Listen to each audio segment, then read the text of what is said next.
ताज्या घडामोडी पाहण्यासाठी न्यूज केंद्र चॅनलला लाईक व सबस्क्राईब करा। कालपासून माथेरानचे असणारे आमचे सगळे पर्यटक एकत्रपणे येऊन पर्यटक बचाव संघर्ष समिती यांनी माथेरान बंदची हाक दिलेली होती। कालपासून माथेरान बंद अवस्थेत होतं आणि म्हणून या सगळ्या प्रश्नावर मार्ग निघावा यासाठी शासन प्रशासन सगळे आम्ही एकत्रपणे येऊन काल प्रांतसाहेबांशी चर्चा झाली आणि मी अधिवेशनमधून त्यांना म्हटलं की आज कोणत्याही परिस्थितीमध्ये आपण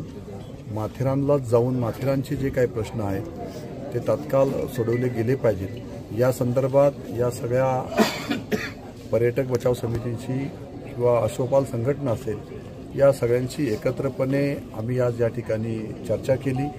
चर्चा करून त्यांचे जे काही प्रश्न आहेत हे सगळे प्रश्न प्रशासनाच्या माध्यमातून सोडवले जातील असे त्यांना आम्ही या ठिकाणी आश्वासित केलेलं आहे। उद्यापासूनच त्याची अंमलबजावणी सुद्धा होणार आहे। जे पर्यटन आपल्याकडे येत असतात जे पर्यटकांना आपल्याला या ठिकाणी माथेरानमध्ये येणारे पर्यटक आहेत यांना कोणत्याही प्रकारचा त्रास या ठिकाणी होऊ नये, मोठ्या प्रमाणात पर्यटक माथेरानमध्ये आले पाहिजेत या दृष्टीने आम्ही आता जी उपाययोजना या ठिकाणी केलेली आहे त्याचं स्वागत सगळ्या पर्यटक बचाव समिती असेल, माथेरानची अश्वपाल संघटना असेल, सगळ्यांनीच त्या ठिकाणी एकत्रपणे ते मान्य केलेलं आहे की सगळ्यांना या संदर्भात जे काही डिसिप्लिन आता नगर परिषदेचे असतील त्याची अंमलबजावणी त्याची नियमावली उद्यापासूनच त्या ठिकाणी दिली जाईल। प्रवेशद्वार एकच असेल या सगळ्या गोष्टींची माहिती आपण या ठिकाणी दिलेली आहे आणि त्या संदर्भात सगळ्यांनी सहमती दाखवल्यामुळे आजपासून जे माथेरानचा जो बंद या ठिकाणी पुकारलेला होता तर आजपासून पुन्हा एकदा माथेरान आज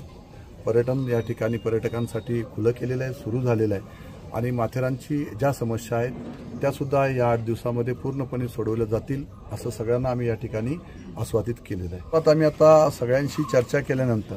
ज्या काही संघटना माथेरानमध्ये आहेत या प्रत्येक संघटनेचे 2 पदाधिकारी, प्रशासनाचे पदाधिकारी अशी एक समिती आम्ही या ठिकाणी गठीत करणार आहोत आणि या समितीच्या माध्यमातून जे जे प्रश्न माथेरानकरांचे असतील, ज्या ज्या संघटनांचे प्रश्न असतील हे सारे प्रश्न प्रशासनाच्या माध्यमातून सीओ असतील, प्रांतसाहेब असतील, पोलीस डिपार्टमेंट असतील, डीवायएसपी असतील, हे सारे एकत्रपणे येऊन प्रशासन, शासन आणि असणारे स्थानिक लोकप्रतिनिधी, स्थानिक जनताचे जे काही आपले सहकारी असतील, जे काही लोकप्रतिनिधी असतील या सगळ्यांना विश्वासात घेऊन आपण माथेरानकरांचे प्रश्न सोडवले जातील असं आम्ही या ठिकाणी त्यांना सांगितलेलं आहे। कोणाला काय अजून